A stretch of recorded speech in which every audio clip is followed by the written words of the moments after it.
नाज़रीन, मैं हूँ आपका मेज़बान सरदार ज़हीर, प्रोग्राम सियासतदान और हमारी आवाम के साथ। नाज़रीन, आज हमने PK-37 एबटाबाद के MPA जनाब सरदार औरंगज़ेब नलोटा से मुलाकात की और उनसे ये जानने की कोशिश की कि सियासी हवाले से एबटाबाद को किस नज़र से देख रहे हैं। हमने एक इंटरव्यू उनसे तरतीब दिया और हमने इस इंटरव्यू को 2 पार्ट में पेश करना है।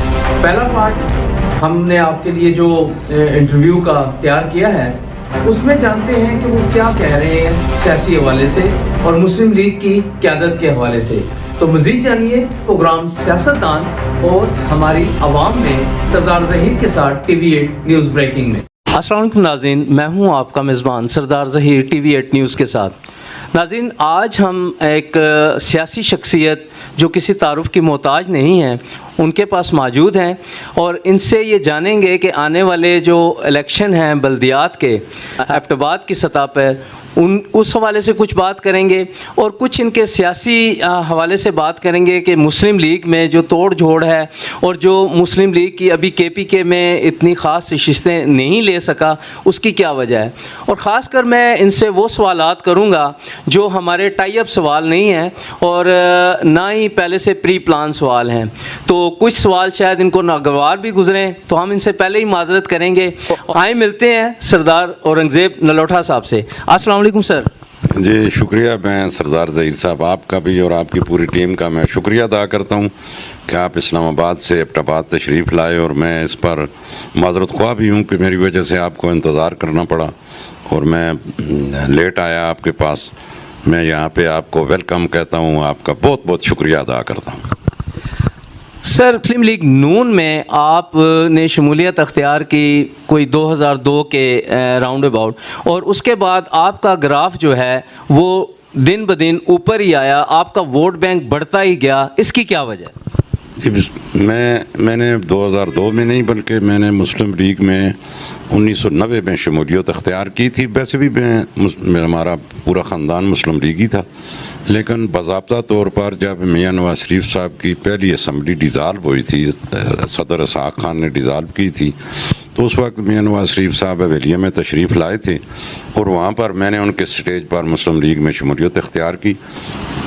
और मेरा निस्बुलैन भी यही है, ईमान भी यही है कि अल्लाह ताला जब कोई खुलूस नीयत के साथ कोई भी काम किया जाए, सियासत की जाए, कारोबार किया जाए, मुलाजमत की जाए, तो अल्लाह ताला उसमें बरकत डालते हैं। और मैं अपने अवाम का मैं बहुत शुक्रिया अदा करता हूँ कि मेरे साथ हर मुकाम पे वो खड़े रहे हैं। और मैं तमाम साफ़ियों का, इलेक्ट्रॉनिक मीडिया, प्रिंट मीडिया के तमाम साफ़ियों का मैं शुक्रिया अदा करता हूँ कि उन्होंने हमेशा मेरा साथ दिया और हमारी आवाज़ को आगे ईवानों तक पहुँचाते रहे।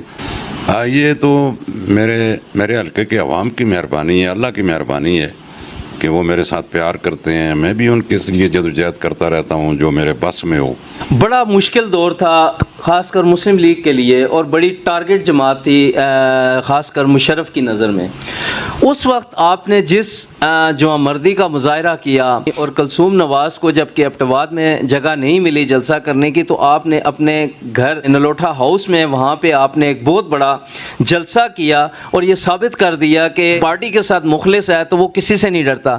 तो वो आपको इतनी हिम्मत और आपको इतनी ताकत कैसे आई कि आपने एक इतना बड़ा इक़्तिदाम उठाया उस वक्त? जी, मैं उस वक्त बिल्कुल मैं किसी सीट पर नहीं था, मैं काउंसलर भी नहीं था और चूँकि मैं मियां नवाज शरीफ साहब से एक वालियाना मोहब्बत करता हूँ और मैं उनसे बड़ी ज़बरदस्त मुझे अकीदत है। और जब बेगम साहिबा ने हज़ारे में आने की ख्वाहिश का इज़हार किया, बहुत सारे लोगों के साथ शायद उन्होंने रब्ता किया होगा, लेकिन जब मुझे उन्होंने रब्ता किया तो मैंने कहा जी मैं आपका जलसा कराऊंगा, लेकिन मैं शहर में नहीं कराऊंगा, मैं अपने गांव में कराऊंगा।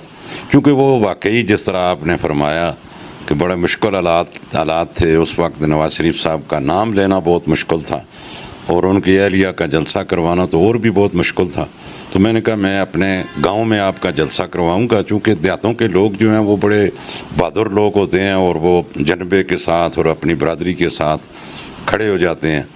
तो आपने जिस तरह कहा कि अल्लाह ताला के इतने बड़े फजल हुए कि उस जलसे में जब बेगम साहबा ने तकरीर की तो उन्होंने कहा कि मैं कराची में गई हूँ, लाहौर में, पेशावर में, तमाम बड़े बड़े शहरों में, पिंडी, इस्लामाबाद में, लेकिन जितना बड़ा जलसा मैं यहाँ इस पहाड़ की चोटी पर जो आवाम मुझे नज़र आ रही है और जितना बड़ा जलसा और जोश व खरोश मैं देख रही हूँ, तो मैं इस पर बहुत मुतासर हुई हूँ और मैं आपको मुबारकबाद भी पेश करती हूँ, खराज तहसीन भी पेश करती हूँ।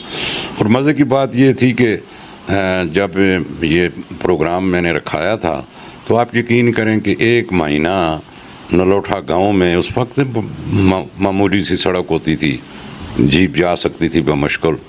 तो रात को 12 बजे, कभी 10 बजे, कभी 3 बजे, कभी DPO साहब, कभी DSP साहब और मुख्तलिफ़ किस्म के लोग वो मुझे परेशान तंग करने के लिए पहुंच जाते और तरह तरह की बातें करते। और मुझे ये भी कहा गया कि अगर तुमने जलसा करवाया तो 10 साल तुम्हें जेल जाना पड़ेगा। मुझे DC साहब ने बुलाया जब आखिरी मराइल में था हमारा जलसा, तो मैंने उनको वाज़े अल्फाज में कह दिया कि अगर आप मुझे अरेस्ट भी करते हैं तो मुझे कोई परवाह नहीं है। मेरा 8 साल का बच्चा था उस वक्त, मैंने कहा ये मेरा बच्चा भी जो है वो बेगम कुलसूम नवाज़ साहिबा का जलसा कराएगा और अजीम शान जलसा होगा।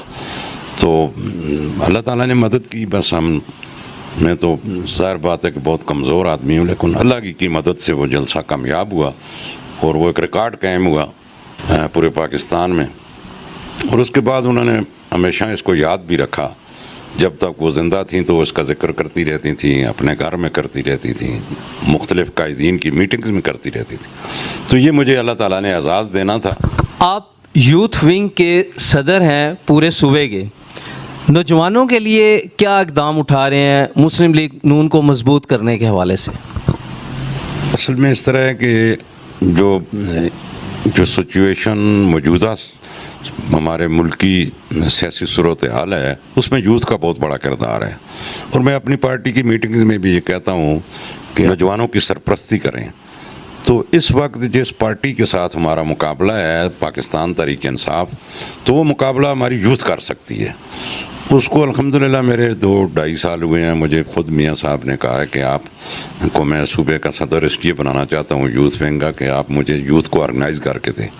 मैंने कोई 25-26 ज़िलों में उसकी ऑर्गेनाइजेशन की है और बहुत अफ़ाम तफ़हीम के साथ की है। मैंने किसी जगह कोई ग्रुप नहीं बनने दिए।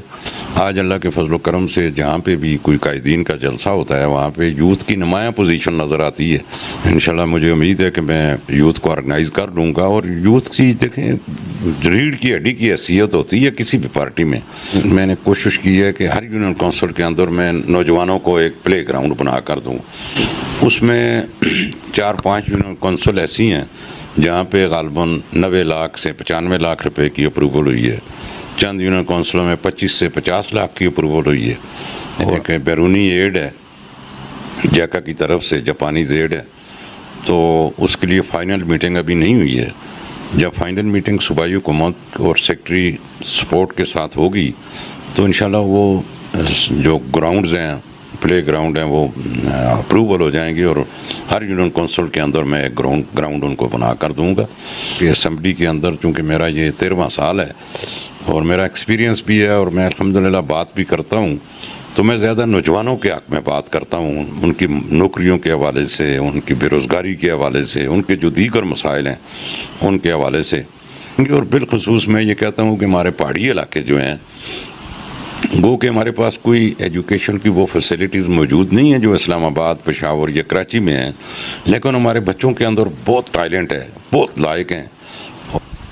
एजुकेशन जो है किसी भी मुल्क या किसी भी मुल्क की तरक्की के लिए उसकी बेसिक रीढ़ की हड्डी माना जाता है। कभी स्कूल बंद हो जाते हैं, कभी खुल जाते हैं, बच्चों को प्रॉपर एजुकेशन नहीं मिल रही, तो क्या समझते हैं कि मुल्क का नुकसान हो रहा है? एजुकेशन क्या इसको दोबारा रिकवर कर सकेंगे? आप ये जो सारे मामलात चल रहे हैं इसको किस नज़र से देखते हैं? देखिए जी, कोरोना तो अभी ये 1.5 साल हुआ है। कोरोना आया है तो पूरी दुनिया में आया है, सिर्फ पाकिस्तान में नहीं आया है। हमने तो कोरोना को भी अपनी कमाई का ज़रिया बना लिया है। हालांकि जो पैसा पाकिस्तान को मिला है, मैं समझता हूँ कि मौजूदा हुकूमत के थोड़े दिन रह गए हैं, इनको उसका भी हिसाब देना पड़ेगा। कोरोना की वजह से वाकई दुनिया भी मुतासर हुई है और पाकिस्तान भी मुतासर हुआ है और पाकिस्तान के अंदर तलीमी इदारे भी मुतासर हुए हैं और तालिब इल्म भी मुतासर हुए हैं। मेरे सूबे के अंदर गुज़िश्ता 8 सालों से पाकिस्तान तहरीक इंसाफ की हुकूमत है।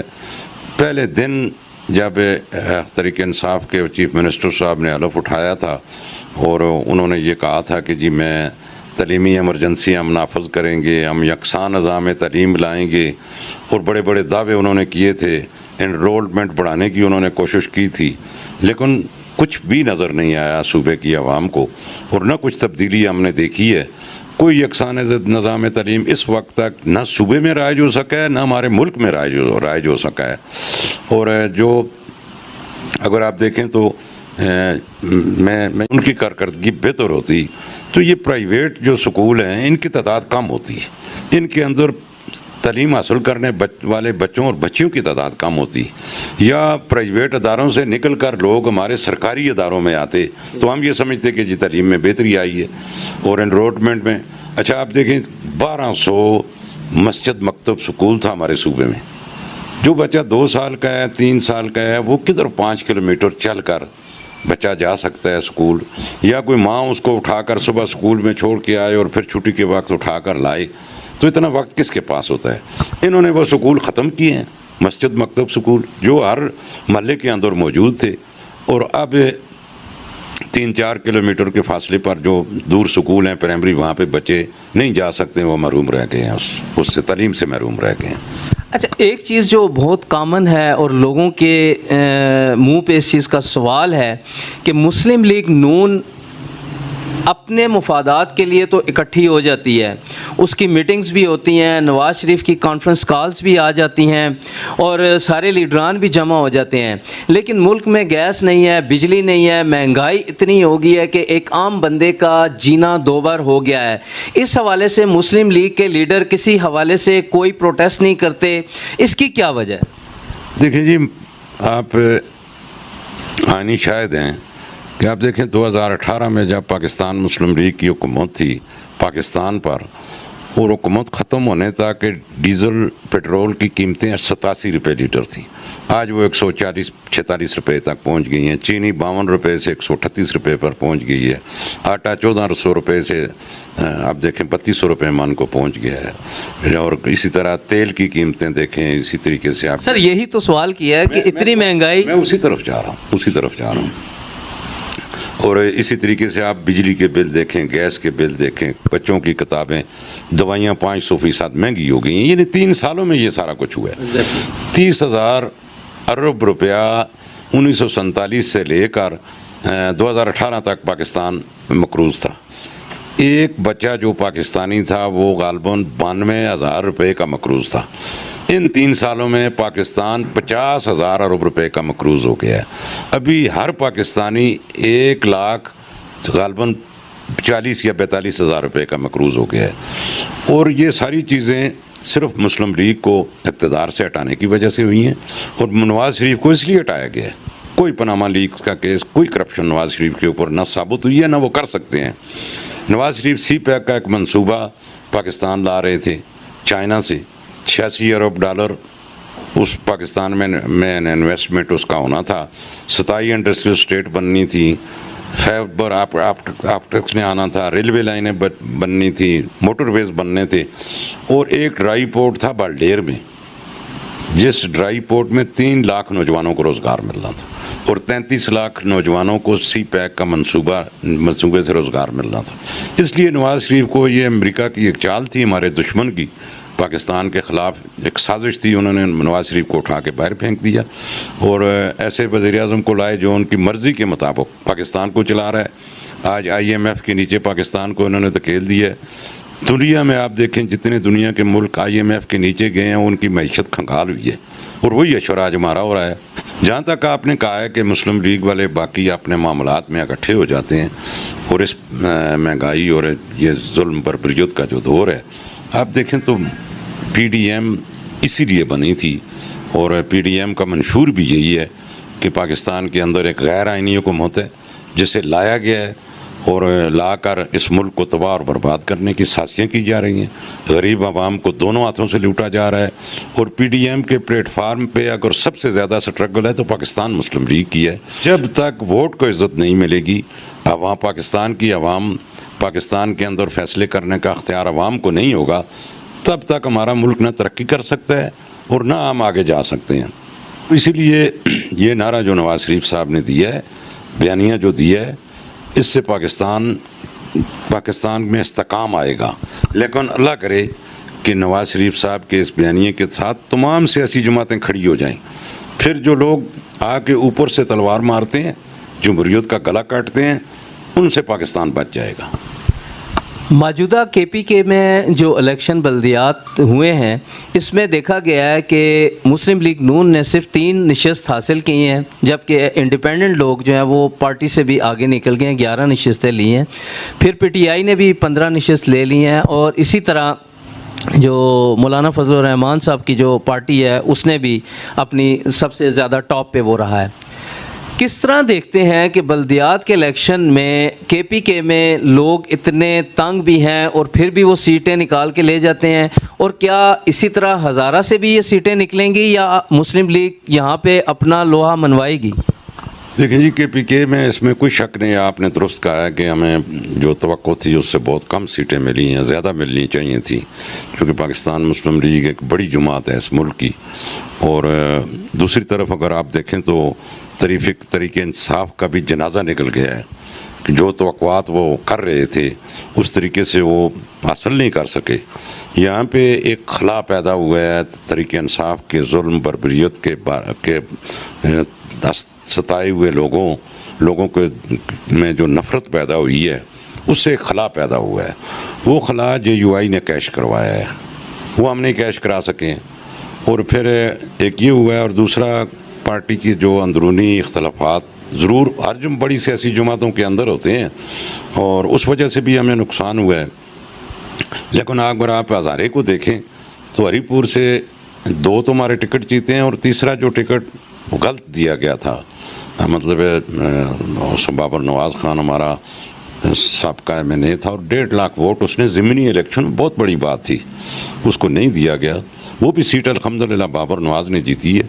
जहाँ तक अगले मरहले का इलेक्शन है, मैं इंशाल्लाह ये दावे से कहता हूँ कि हज़ारा डिवीज़न के जितने अज़ला हैं, एबटाबाद भी, मानसरा भी, बडग्राम, तोरगार, कोहिस्तान, ये जितने ज़िले हैं हज़ारा डिवीज़न के, इंशाल्लाह मुस्लिम लीग उनमें भारी अक्सरियत से जीतेगी।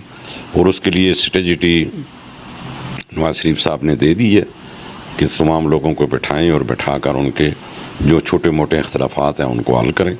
जब हम इकट्ठे हो जाएंगे तो मैं आपको यकीन दिलाता हूँ, मैं ज़िला एबटाबाद की बात करता हूँ कि हमारे अंदरूनी इख्तलाफात जिस दिन ख़त्म होंगे, मैं दावे से कहूँगा कि ज़िला एबटाबाद से कोई दूसरी पार्टी एक सीट नहीं ले जा सकती इंशाल्लाह।